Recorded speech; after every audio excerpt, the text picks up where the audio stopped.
Dans cette situation que nous nous trouvons en Israël, et on cherche des paroles d'encouragement, je voudrais partager avec vous un événement qui est arrivé en 1979.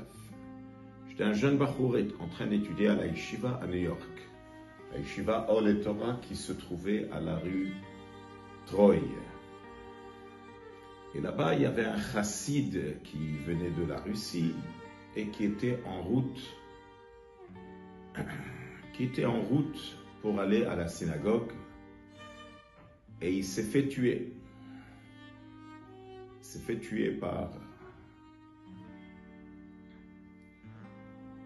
tuer dans le quartier Kronheiz, le quartier du Rabbi, par un noir. Et on avait l'habitude de commencer à étudier Chassidut à 7h30 du matin, et à 7h du matin, on allait tous au mikvé.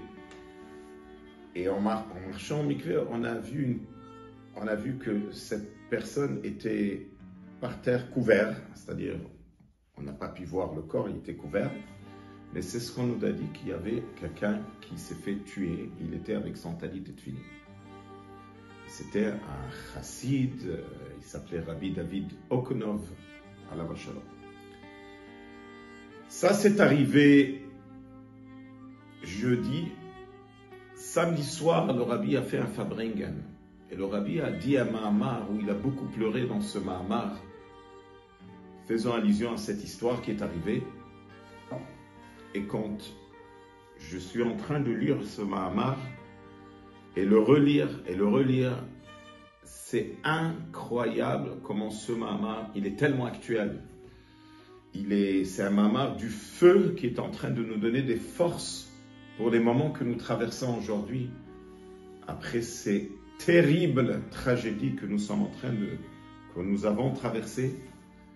Et maintenant, on a besoin des grandes brachot, soit pour les blessés, soit pour les prisonniers, et soit pour la victoire de Tzahal. Alors voilà, je vais vous citer quelques mots de ce Mahamar. Le passouk, il dit dans la paracha de cette semaine que Dieu, il a senti. Vayarach Hashem et reach hanichoach, il a senti l'odeur du sacrifice que Noach il a fait. Et après, il a juré, plus jamais je vais amener un déluge. Et lo yishbotu. Maintenant, on va passer à un système dans ce monde matériel que ça va plus s'arrêter. Tous les saisons qu'il y a dans ce monde, l'été, l'hiver, tous les saisons. Le Medrash, il dit que Hachem, il a senti l'odeur de Avraham Avinu qu'on l'a jeté dans le feu, qu'il était prêt à se sacrifier pour Dieu. Il a senti l'odeur de ces trois grandes tzadikim, Hanania, Mishaël et Azaria, qu'on les a jetés dans le feu, et ils étaient prêts à mourir pour Dieu. Et il a senti l'odeur d'une génération qui est Dorosh Shechmat, qui sont prêts à mourir pour Dieu. Et le Medrash, il continue, il dit,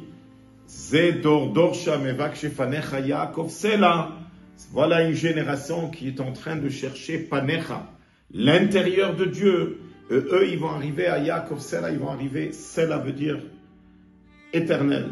La façon de servir Dieu va être éternelle. Le Rabbi, dans ce Mahamar, est en train de pleurer. Il lui dit comment ça se fait qu'après tout cela, on se trouve dans un exil et dans une obscurité grave, que de temps en temps arrivent des événements qu'on n'a aucune explication. Et quand même, le juif y tient. Et le Rabbi rentre dans des détails, il dit, voilà, on vient d'avoir la Ktiva Vechatima Tova pour une bonne année, on a eu Rosh Hashanah, on a eu Kippour, jusqu'à qu'on est arrivé à Simchat Torah. Que Simchat Torah, c'est une danse illimitée, et c'est une joie qui pénètre dans tous les membres de la personne, et tu fais, et les pieds qui sont en train de le lever la tête, et tu arrives à faire danser la Torah, réjouir la Torah, et après tout cela, arrive une obscurité aussi grave. Tu es en train de lire le Mahamar, c'est incroyable.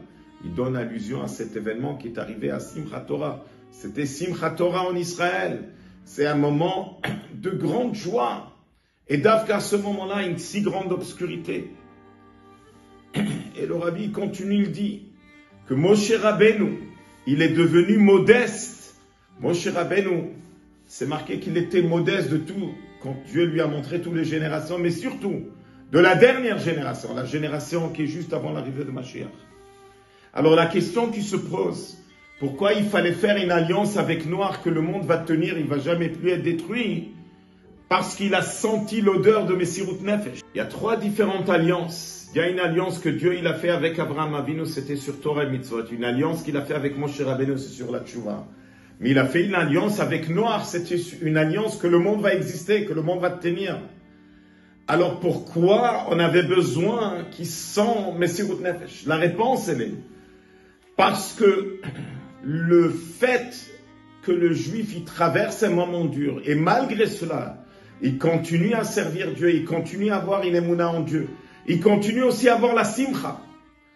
Ça réveille une force illimitée chez Dieu qui se dévoile.